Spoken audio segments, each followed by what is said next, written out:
Ahmedabad air India విమాన ప్రమాద ఘటనపై air craft accident investigate bureau ప్రాథమిక నివేదిక విడుదల చేసింది. మొత్తం 15 పేజీలతో ప్రాథమిక నివేదిక సమర్పించింది. గత నెల 12న ఎయిర్ ఇండియా విమానం కుప్పకూలిన ఘటనలో ఫ్లైట్లో ఉన్న 240 మంది ప్యాసింజర్లతో సహా ఇతరులు మరో 30 మందికి పైగా మృతి చెందారు.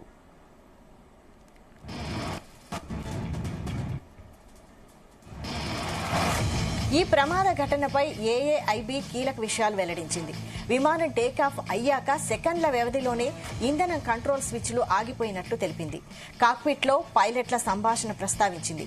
విమానం టేకాఫ్ అవ్వగానే మెయిన్ పైలట్ కో పైలట్ ను స్విచ్లు ఎందుకు ఆఫ్ చేశావని ప్రశ్నించాడు. అయితే తాను స్విచ్ ఆఫ్ చేయలేదని మరో పైలట్ సమాధానం ఇచ్చినట్టు రిపోర్టులో ఉంది. కాక్పిట్లో ఇవే పైలట్ల ఆఖరి మాటలని ఏఏఐబీ తెలిపింది. తర్వాత పైలట్లు మే డే కాల్ ఇచ్చారని స్పష్టం చేసింది.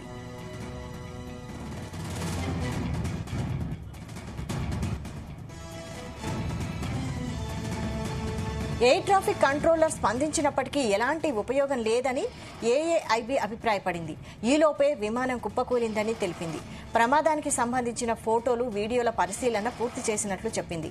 విమానానికి సంబంధించి 2 ఇంజన్లను వెలికితీసినట్లు, తదుపరి పరీక్షలకు కాంపోనెంట్స్ ను గుర్తించామంటోంది. ఇంజన్లను భద్రపరిచినట్లు తెలిపింది. ప్రమాదానికి ముందు ఇంధనం, బరువు సైతం పరిమితుల్లోనే ఉన్నాయని, విమానంలో ప్రమాదకరమైన వస్తువులు ఏమీ లేవని తన నివేదికలో స్పష్టం చేసింది. దీనికి సంబంధించి full details chief news coordinator Radhakrishna అందిస్తారు. రాధాకృష్ణ, అహ్మదాబాద్ లో జరిగినటువంటి గత నెల అంటే జూన్ 12వ తేదీన జరిగినటువంటి ఎయిర్ ఇండియా 171 సంబంధించిన విమాన ప్రమాదంపై ప్రాథమికంగా ఒక దర్యాప్తు మోసింది, నివేదిక కూడా ఇచ్చింది. So aircraft accidental investigation bureau ఈ రోజు 15 పేజీలతో కూడిన ఒక ప్రాథమిక నివేదిక సమర్పించింది. సో దీంట్లో చాలా అనేక కీలక అంశాలను ప్రస్తావించింది. ఏదైతే ప్రమాదం కేవలం సెకండ్ల వ్యవధిలోనే జరిగింది, టేకాఫ్ అయిన సెకండ్ల వ్యవధిలో విమానం ఒక్కసారిగా కుప్పకూలింది.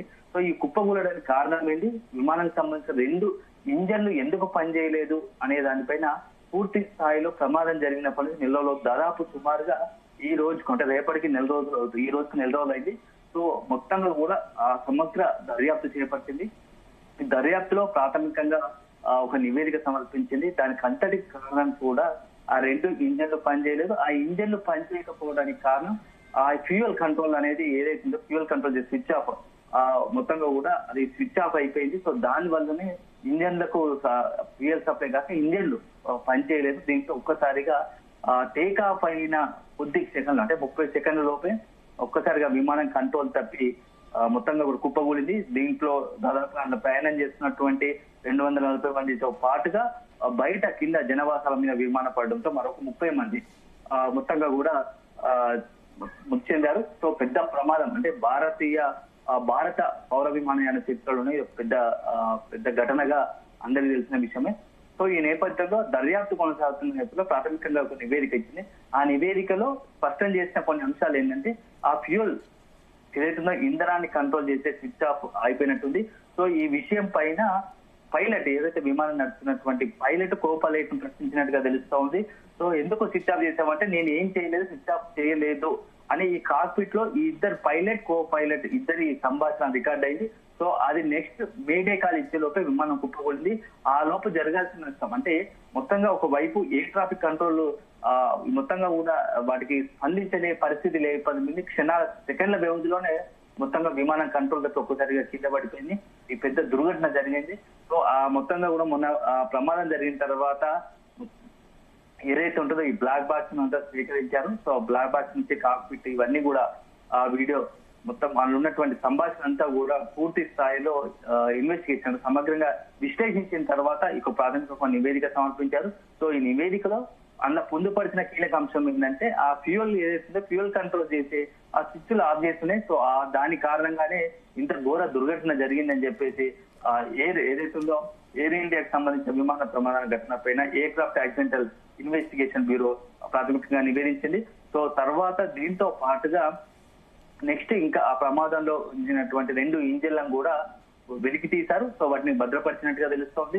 ఇంకా దర్యాప్తు కొనసాగుతూ ఉంది. ఇలాంటి కీలక అంశాలు అసలు ఎట్లా స్విచ్ ఆఫ్ అయిపోయాయి అనే దానిపైన ఇప్పుడు నెక్స్ట్ విచారణ కొనసాగుతూ ఉంది. ఆ ఫ్యూయల్ కంట్రోల్ స్విచ్ ఆఫ్ చేసింది ఎవరు, ఇదేనా కుట్రకోణమా లేకుంటే అదేదైనా ఒక టెక్నికల్ ఇష్యూ అనేది మాత్రం ఇంకా తెలియాల్సి ఉంది. సో ఏదేమైనా ఒక చిన్న ఏమరపాటు కావచ్చు, చిన్న పొరపాటు వల్ల 270 మంది ప్రాణాలు గాల్లో కలిసిపోయి. సో దీనికి అంతటి కారణం కూడా ఇంకా, ఎందుకంటే ఇది ప్రైమరీ రిపోర్ట్ కాబట్టి నెక్స్ట్ దర్యాప్తు కొనసాగుతుంది. పూర్తి స్థాయిలో నివేదిక ఇచ్చే అవకాశం ఉంటుంది కాబట్టి దాంట్లో ఇంకేం అంశాలు పొందుపరుస్తారో చూడాలి.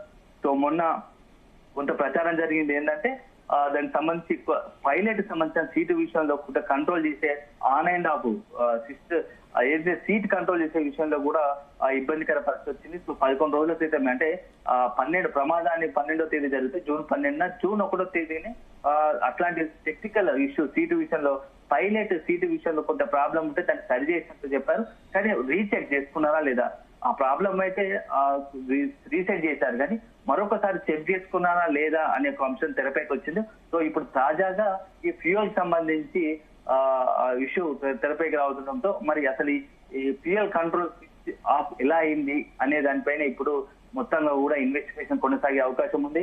సో ఇది నార్మల్ గానే లేకుంటే సాంకేతికంగా జరిగిన పరిస్థితి లేకుంటే ఇదైనా ఇంకేదైనా కోణం ఉందా అనే దాంట్లో ఆ దర్యాప్తు జరగాల్సి ఉంది, దర్యాప్తు చేపడుతూ ఉంది. మొత్తానికి ఏదైనా అహ్మదాబాద్ సంబంధించిన ప్రమాదం జరిగిన 4 రోజులు అవుతుంది. సో రోజు కొత్త అంశం తెరపైకి వస్తున్నాం. చాలా ఆసక్తికరంగా మరి అసలు ఈ ప్రమాదానికి సంబంధించి ఏం జరగబోతుంది, పూర్తి స్థాయి నివేదికలో ఏ అంశాలు ఉంటాయి, ఎందుకు ప్రమాదం జరిగిందని అంటే మరికొద్దురు వేచి చూడాల్సి ఉంటుంది. మొత్తానికైతే ఈ ప్రమాదానికి సంబంధించి ఇంకా తుది నివేదిక రావాల్సింది. ఆ తుది నివేదిక వచ్చాకే ఒక స్పష్టమైన అధికారిక ప్రకటన వెలువడే అవకాశం ఉంది. Vaishali. Right, thank you Radhakrishna.